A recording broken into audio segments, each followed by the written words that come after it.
Walker Kessler will join us right now, and Yock will hold on to that commercial break for 1 more minute. Got to have the tall guy. Exactly. Walker, good morning. How are you? Doing well. How are y'all doing? We are doing well. We are doing well.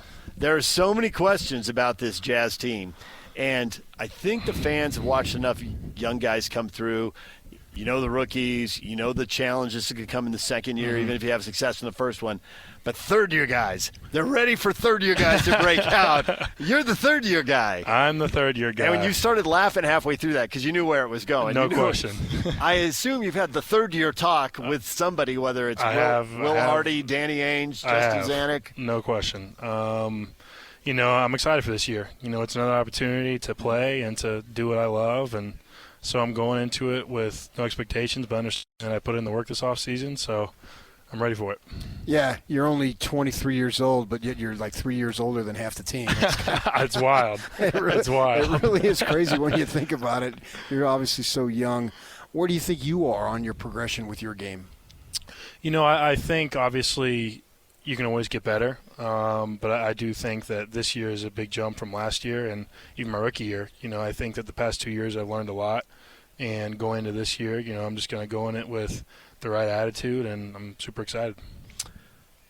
We're old enough that when we started doing this, summers were fairly unstructured. They weren't completely unstructured, right, which they had been. Mm-hmm. You travel with Ron Boone. He'll tell you guys used to go work a second job to pay the bills, right? Right. But they're very structured now. And I've had multiple people say, when a guy plays internationally, that's a different than summer than when he doesn't. And when a player has surgery, they shut Gordon Hayward down once upon a time to make sure he had a healthy offseason.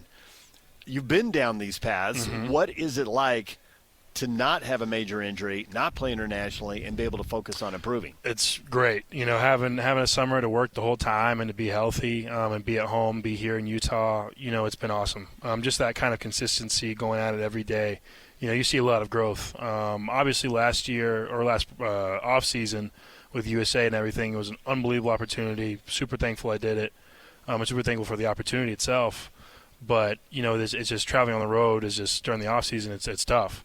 So to be, here in Utah and home during the off season, it's been great. What do you think that we will see as we watch you play that you will be improved upon? I think number one, physically. I think just part of maturing. A big part of this off season is trying to be put on weight. So I feel really confident about that, and just not only my physical maturity but my mental maturity as well, and just going to each game understanding that there's ups and downs. It's not a linear path up to the top, but as long as I learn something every day, there's positives to take from it.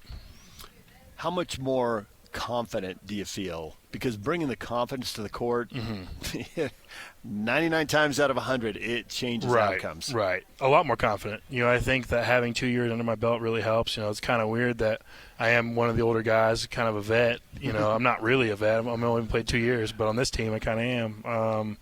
So a lot of confidence going into it. Had a lot of talks with coach in the front office. They believe in me, and so I have a lot of confidence. That was going to be my next question as far as what kind of conversations you had, particularly with Coach Hardy, because everybody wants to see you succeed. That's the whole purpose here.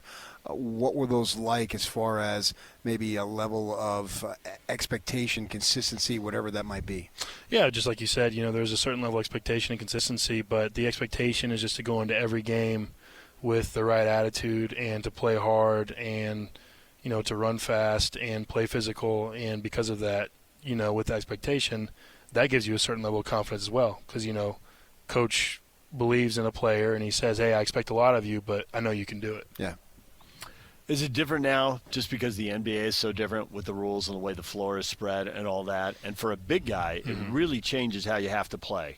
And I assume your comfort level now, you've had the successes, you've made the mistakes. You just mean the transition from college to now? Or? Yeah. Yes. It's a lot different. Especially on the defensive side, in college I used to just pitch a tent and put a fireplace, in my little paint and just stay there the whole time. But, now at defensive 3 seconds, you have to be constantly moving, constantly aware of guys cutting, making sure you touch them just to make sure you get that 3 seconds reset. So it's a lot different. And you defend three-point shooters. Exactly.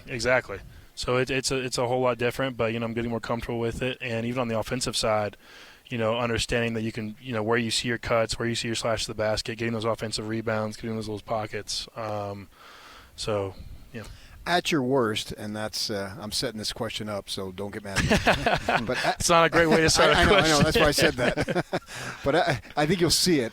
At your worst, you're a defensive presence. You're a rim protector, right? Obviously, you can do more than that. But I'm just saying minimally. Baseline, right. Yeah, that's your strength. And now that you have going into 3 years in the league, you can learn some stuff about how to defend and all that. And you're already very good at that. But how much of the experience that you've had can make you be even more effective? Yeah, I think it makes me a lot more effective, not only in the way of blocking shot, but just positioning. A lot of the time, there might not be a blocked shot, but just you being in the right position deters that shot or drive the lane, so they're dribbling out. I might get a stat for that. Yeah. But, it's a lot harder when they feel like they can't even get a layup up. Yeah, exactly. When you're new, the game moves so fast. And partly it's because you can't see ahead. You don't know what's coming next. Right. Can you now see guys coming up court and know this is going to happen first, this is going to happen second, because that's what slows the game down? Yes, for sure. I remember my first game playing. I made like one sprint down the court, and I was like out of breath because all your adrenaline's going. You're just like, oh my gosh. So it's definitely slowed down a lot. I think just being used to it and being in it and playing in it, you naturally just get used to it. Any level of collectively, not just you, but the team will show all these doubters, because there's plenty of them. Yeah, I think – I like how you said there's plenty of them. Not me. Right. I think for us, it's not worrying about that and not listening to doubters, but just playing our kind of basketball. We have a lot of young guys, so we're going to play hard. We're going to play scrappy. We're going to go into every night, expecting that's going to be a battle. And so knowing that, we just got to focus on that. We appreciate the time, Walker. Appreciate y'all. Good luck with year 3, baby. Year 3. We'll be watching. Yes, sir. Appreciate you. Thank you. Walker Kessler joined us here. It's Jazz Media Day.